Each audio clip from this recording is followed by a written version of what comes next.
మీరు కూడా multiple credit cards use చేస్తూ చాలా బాధపడుతున్నారా? క్రెడిట్ కార్డ్స్ని స్మార్ట్ వేలో ఎలా యూస్ చేసుకోవాలో చెప్తాను, ఒక్కసారి రీల్ని సేవ్ చేసుకోండి.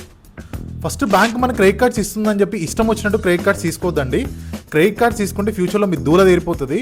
సో ఫస్ట్ క్రెడిట్ కార్డ్స్ ఉన్న క్రెడిట్ కార్డ్స్ని క్లోజ్ చేసుకోండి. 1-2 కార్డ్స్ ఉంటే పర్లేదు, కానీ 3 లేదా ఎక్కువ కార్డ్స్ ఉండడం తీసేసేయండి, క్లోజ్ చేసుకోండి. ఒకవేళ మీరు క్రెడిట్ కార్డ్ మొత్తం వాడేసి ఉన్నారు అనుకోండి, ఇప్పుడు మీ దగ్గర ఆప్షనే లేదు ఎలా కట్టాలో, ఫస్ట్ క్రెడిట్ కార్డ్స్ని ఈఎంఐ కన్వర్ట్ చేసుకోవడానికి ట్రై చేయండి. ఈఎంఐ కన్వర్ట్ చేసుకొని మెల్లిమెల్లిగా ఈఎంఐ కట్టుకుంటూ వెళ్ళిపోతే క్రెడిట్ కార్డ్స్ క్లోజ్ అయిపోతాయి.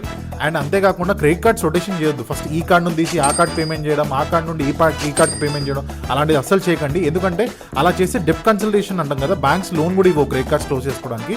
సో ఫస్ట్ ఆఫ్ ఆల్ మీ దగ్గర ఉన్న లిమిట్ ఏదైతే ఉందో ఈఎంఐ కన్వర్ట్ చేసుకోండి. ఈఎంఐ వల్ల ఈజీగా క్లోజ్ అయిపోతాయి కార్డ్స్. చాలా మంది అంటారు కదా credit card utilisation more than 40%, 50% ఉండదు. అట్లా ఏం లేదు. మోర్ దెన్ 40% ఉంటే బ్యాంక్స్ మీకు యాన్యువల్ మెయింటెనెన్స్ ఛార్జెస్ కూడా వేవ్ ఆఫ్ చేస్తాయి.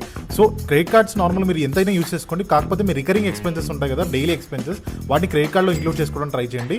అండ్ మీరు ఎప్పుడు కూడా బిల్ కట్టేటప్పుడు మినిమం డ్యూని కట్టకుండా మాక్సిమం కంప్లీట్ అమౌంట్ కట్టడానికి ట్రై చేయండి క్రెడిట్ కార్డ్ యూస్ చేసుకునే ముందు. సో ఇలాంటి ఫైనాన్షియల్ నాలెడ్జ్ కోసం మన జయ వెంకటరమణ సొల్యూషన్స్ని ఇప్పుడే ఫాలో అవ్వండి. Thank you so much.